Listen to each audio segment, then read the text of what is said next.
All right, welcome back to the deep dive.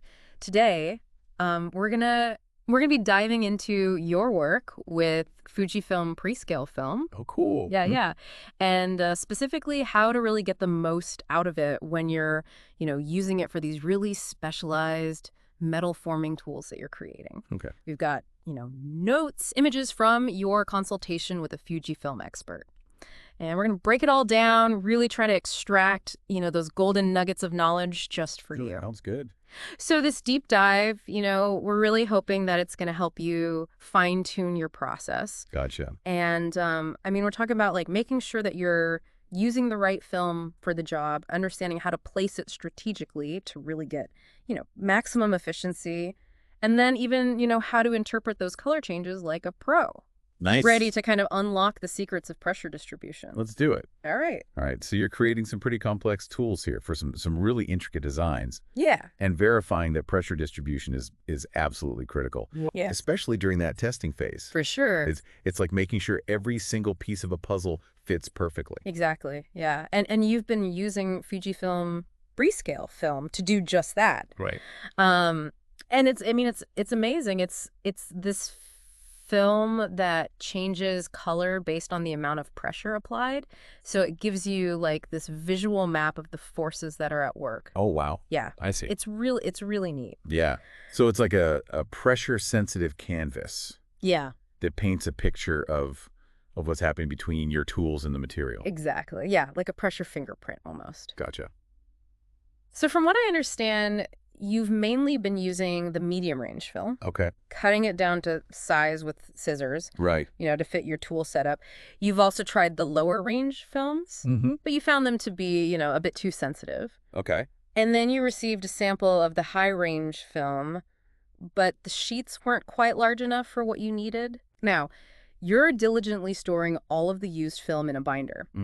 And the expert took a look at the images from your tests, and they had a key observation. Oh, really? Yeah. They think you might be using the wrong pressure range. The intense magenta color in your images suggests that you're exceeding the measurement range of the medium film. So they actually recommended trying the high pressure range film. Okay. And this means you'll need to get a sample kit with larger sheets. Right. But it could significantly improve the accuracy of your readings. Makes sense. Now, this is where things start to get even more interesting. Not only could switching to the high-pressure film give you more accurate results, but the expert also gave a great tip for saving you money and making that film go further. Oh, okay. What if instead of wallpapering the entire surface with film, you strategically placed smaller squares in key areas? I see. This is especially helpful when you're dealing with larger tools where full coverage would just be, impractical and expensive. Yeah, that makes sense. It's all about working smarter, not harder. Right? Right. But before you even think about placement, there's something super important to consider that could be affecting your readings. Oh, okay. Shearing forces. Okay. So the film can't tell the difference between pure pressure and shearing forces. Gotcha. So if there's too much shearing happening during your testing, it's going to throw off your results. And it can actually make you think that there's more pressure than there actually is. So how does that apply to your specific setup? Well, you're using the film in a press to test your tooling, right? Now, depending on how that tooling is positioned and how the press operates, there might be some shearing forces at play. Okay. Think about it like this. Imagine trying to measure the weight of an object while someone is pushing it sideways on a scale. The reading is going to be off because of that external force, that sideways force. Nice, right. It's the same principle with the film. If there's shearing happening in addition to that downward pressure, the film is going to register that as a higher pressure reading. Oh, wow. And it's going to give you a false impression of the actual force distribution. I see. This is where understanding your process in detail becomes so crucial. Okay. Think about the movement of your press, the alignment of your tooling, and any potential points of friction or sliding that could be introducing those shearing forces. Yeah, that makes sense. Now, the expert also mentioned something called handling images.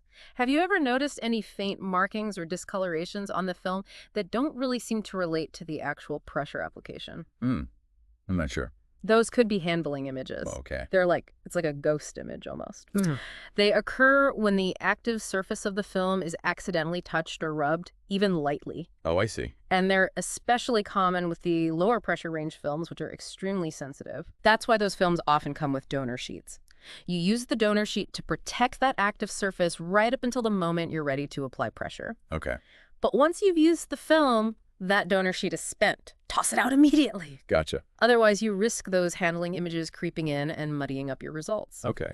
And while taking photographs of the film is a good starting point for analysis, let's be real, we can do better than just eyeballing it. Right. For truly precise analysis, you need to look at those RGB values.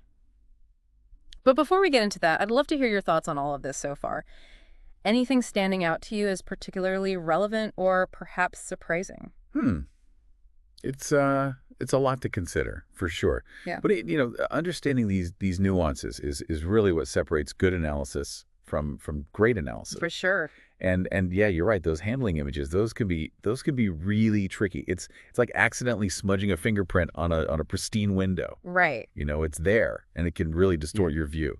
Exactly. Yeah.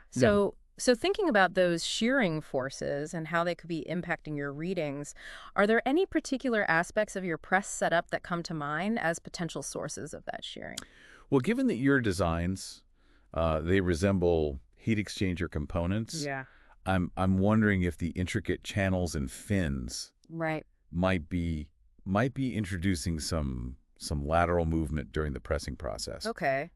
And that could definitely lead to some shearing forces acting on the film. That's a great point. Yeah, it's like trying to flatten something with a lot of tiny ridges and gullies. Right. You're bound to get some sideways movement as those features are trying to conform to the shape of the tool. Exactly. And remember, even the slightest shearing can throw off those readings, especially if you're working with those lower pressure range films. Absolutely, yeah. Yeah.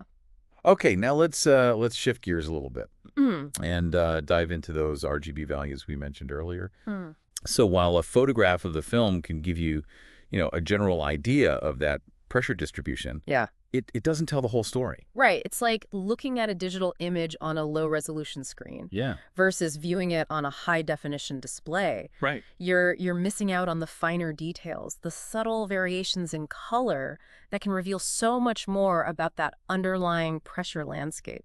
And that's where those RGB values come in. Think of them as the DNA of the film's color. Okay. They provide this precise numerical representation of the red, green, and blue components of each pixel. Wow. Allowing for a much more accurate and detailed analysis. So instead of just seeing that a certain area is magenta, you can actually quantify the intensity of that magenta. Exactly. And compare it to other areas of the film. Exactly, yeah. This allows you to create a much more detailed and nuanced pressure map. Wow. One that goes beyond, just simple visual inspection. That's awesome. And Fujifilm offers specialized equipment that can actually scan the film and generate those RGB values for you. Right. They also offer analysis services where you can send in your film. Oh, cool. And they'll do the analysis for you. Wow, that's pretty convenient. Yeah, it's like having a team of pressure detectives on call. Right. Ready to analyze your evidence and give you a detailed report of what they find. Nice. Their analysis reports are quite comprehensive. They provide things like average pressure, standard deviation, total contact area. Wow. They can even do what's called thresholding analysis. Okay. Where they tell you if the pressure is above or below certain levels. Oh, wow. So I know you're already diligently storing all your used film in a binder, which is fantastic. It shows, real commitment to organization and documentation. Yeah. But imagine if we took it a step further. What if we created like a visual library of those film specimens? It's like creating a pressure fingerprint for each of your tool designs. You could see how the pressure distribution changes with, different materials, different lubricants, even with variations in the tooling itself. That's a great idea. Right. It's about turning those individual pieces of film into a dynamic resource that can inform your future designs and processes. For sure. Now, speaking of future designs, I'm curious to know a little bit more about the specific applications of your tooling. Okay. You mentioned they kind of resemble components for heat exchangers or fuel cells. Right. Now, this raises a really interesting question. Does knowing the specific application of your tooling influence how you interpret the pressure distribution that you're seeing visualized on the film? it's not just about seeing the pressure, right? No. It's about understanding what that pressure means in the context of what you're building. Yeah, that's a good point. It's like having a map, but the map is only useful if you know the terrain you're navigating. Exactly, yeah. So if you're designing a tool for a heat exchanger, you might be particularly concerned about, pressure uniformity across the heat transfer surfaces. Or if you're working on a fuel cell component, you might want to make sure that the pressure distribution is promoting optimal gas flow. Right. And those are just, a couple examples. Yeah. The key takeaway here is that the context matters. For sure. The same pressure distribution pattern might be interpreted differently depending on the intended application of the tooling. Right. So as you continue your work with Fujifilm Prescale film, remember to keep that context in mind. Don't just see the colors. Right. See the story they're telling you about the forces at play within your specific application. And don't forget, the film itself is just one piece of the puzzle. For sure. Understanding your process, your materials, your tooling, and the intended application of your designs is essential for interpreting those pressure readings accurately and making informed decisions. Now, before we wrap up this part of our deep dive, I want to touch on something we briefly mentioned earlier, the use of lubricants in your metal forming process. Oh, okay. So the expert you spoke with mentioned that the film reacts differently to oils, greases, and other liquids, and they suggested protecting the film in those situations. Right. Now, this brings up a really important question for you. You're working with fine blanking, which often involves lubricants to reduce friction and improve the quality of the cut. So how does the presence of these lubricants affect the pressure readings on the film? Is it something you need to consider or adjust for? That's a great question, and one that's worth exploring further. Absolutely. Yeah, it's a reminder that even seemingly minor variables can have a significant impact on our results. Right. It's all about understanding those subtle nuances and how they might affect our interpretations. For sure. Welcome back to the deep dive.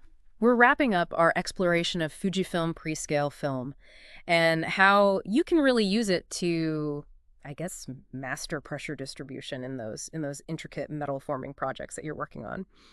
Before the break, we left off with a pretty thought-provoking question. Right. How do lubricants, which are commonly used in fine blanking, how do they affect the pressure readings on the film? Well, it's definitely a critical consideration, especially for your work. Right. Lubricants can really significantly alter how that pressure is distributed and perceived by the film. Okay. Think of it this way.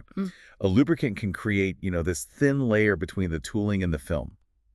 It almost acts like a cushion. Right. And this can lead to lower pressure readings than you would expect if you were working with dry surfaces. So it's not that the actual pressure is lower. Right. But the lubricant is kind of absorbing some of that force. Exactly. And preventing it from fully registering on the film. It's like putting a soft pad under a heavy object. Okay. The object still weighs the same, but the pressure on the surface beneath it is distributed differently because of that pad. That makes perfect sense. So what can you do to kind of account for this? Well, I mean, the first step is awareness. Right. Just knowing that lubricants can influence those readings is crucial. Okay. And then you can explore a few strategies. One option is to calibrate your readings based on the specific lubricant that you're using. Okay. So this might involve running some controlled tests. Yeah. With and without lubricant to see how those readings compare. So it's like creating a correction factor for your pressure measurements. Exactly. Taking that lubricant's cushioning effect into account. Precisely. Another approach is to experiment with different film placement techniques. Okay. You might try placing the film in areas where lubricant buildup is less likely. Right. Or even using a barrier material to prevent direct contact between the lubricant and the film. So instead of just focusing on, where to put the film for optimal pressure visualization, you're also thinking about how to place it to kind of minimize the influence of the lubricants on those readings. Right. It's like this whole other layer of strategy to the process. Yeah, for sure. Now let's zoom out for a moment and recap some of the key insights that we've uncovered during this deep dive. Okay. So we started by recognizing that you might benefit from using a higher pressure range film, based on the intensity of the colors in your test images. Right. This is going to ensure that you're capturing that full range of pressure that's being applied during your forming process. For sure. We also explored the importance of strategic film placement. It's not about covering the entire surface, Right. but about focusing on those key areas that provide the most valuable information while also, minimizing film usage and analysis time. Exactly. And then we had those shearing forces. We discussed how shearing can distort pressure readings. Right. Making it super important to minimize shearing in your press setup and consider its potential impact on your analysis. Right. Then we kind of dove into the world of RGB values, Right. highlighting how precise numerical analysis can reveal this much more detailed picture of pressure distribution than just simple visual inspection. Yeah, absolutely. And then finally, we explored this really interesting and kind of nuanced interplay between lubricants and pressure readings, emphasizing how important awareness and strategic placement are to mitigate that lubricant's cushioning effect. For sure. It's been a pretty comprehensive journey, hasn't it? It really has. We've covered a lot of ground, from film selection and placement to shearing forces and lubricants. And through it all, we've really kept your specific context in mind. Right. Connecting these insights to your work with fine blanking and the intricate designs that you're creating.